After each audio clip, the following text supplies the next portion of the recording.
برکتیں عطا فرمائے گا۔ اسی نیت کے ساتھ بیٹھیے اور لگے ہاتھ سن لیجئے عزیزہ سائمہ پروین کو نعرہ تکبیر و رسالت کے گونج میں کر لیا جائے استقبال۔ نعرہ تکبیر، نعرہ رسالت، جشن عید میلاد النبی، سرکار کی آمد، مختار کی آمد، مدنی کی آمد، طٰہٰ کی آمد۔ مائک پر سائمہ پروین۔ کہاں جبے؟ السلام علیکم ورحمۃ اللہ وبرکاتہ۔ الحمدللہ رب العالمین والعاقبۃ للمتقین، اما بعد فاعوذ باللہ من الشیطان الرجیم، بسم اللہ الرحمن الرحیم۔ آئیے حضرات ہم اور آپ دونوں مل کر نبی کی بارگاہ میں درود شریف پڑھ لیں۔ صلی علی سیدنا شفیعنا حبیبنا نبینا و مولانا محمد بارک صلی علیہ صلاۃ و سلام علیک یا رسول اللہ صلی اللہ تعالی علیہ وسلم۔ اللہ کا فرمان مٹا ہے نہ مٹے گا، اللہ کا فرمان مٹا ہے نہ مٹے گا، اللہ کا قرآن مٹا ہے نہ مٹے گا، اللہ کا قرآن مٹا ہے نہ مٹے گا۔ اتنا بڑا قرآن کے دشمن بھی کہہ اٹھے، اتنا بڑا قرآن کے دشمن بھی کہہ اٹھے، دنیا سے مسلمان مٹا ہے نہ مٹے گا، دنیا سے مسلمان مٹا ہے نہ مٹے گا۔ دنیا کی کتابوں میں قرآن چمکتا ہے، دنیا کی کتابوں میں قرآن چمکتا ہے، قرآن میں اللہ کا فرمان چمکتا ہے، قرآن میں اللہ کا فرمان چمکتا ہے۔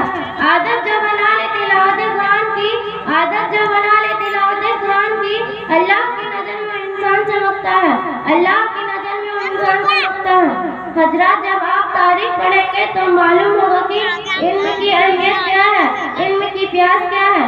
علم کی پیاس ایک ایسی پیاس ہے جو کبھی نہیں بجھتی۔ حضرت انس رضی اللہ عنہ سے روایت ہے کہ نبی کریم صلی اللہ تعالی علیہ وسلم نے فرمایا، دو بھوکے کبھی شیر نہیں ہوتے، پہلا علم کا بھوکا علم سے کبھی سیراب نہیں ہوتا، دوسرا دنیا کا بھوکا دنیا سے اس کا پیٹ نہیں بھرتا۔ جو علم کی تلاش میں کسی راستے پر چلتا ہے اللہ تعالیٰ جنت کا راستہ اس کے لیے آسان بنا دیتا ہے۔ مدارس اسلامیہ ہی وہ جگہ ہے جہاں سے علم کی تشنگی اٹھتی ہے۔ بقول علامہ اقبال، ان مکتبوں کو اسی حالت میں رہنے دو، غریب مسلمانوں کے بچوں کو انہی مدارس میں پڑھنے دو۔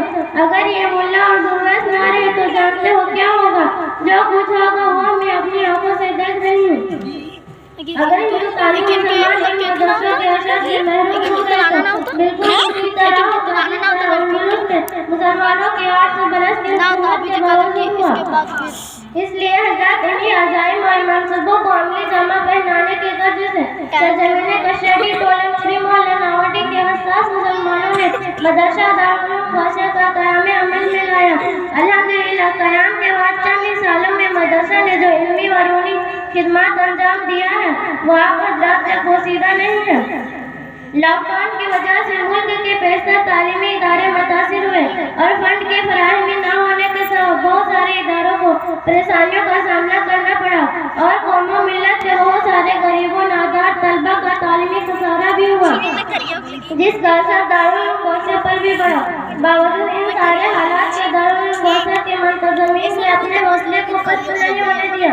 یہی ہے آرزو کہ تعلیم قرآن عام ہو جائے، یہی ہے آرزو کہ تعلیم قرآن عام ہو جائے، ہر ایک پرچم سے اونچا پرچم اسلام ہو جائے، ہر ایک پرچم سے اونچا پرچم اسلام ہو جائے۔ تبھی تو بزرگوں نے کہا ہے آپس میں اتفاق و محبت بڑھائیے، آپس میں اتفاق و محبت بڑھائیے، بہرے وفا خلوص کی الفت سجائیے، بہرے وفا خلوص کی الفت سجائیے۔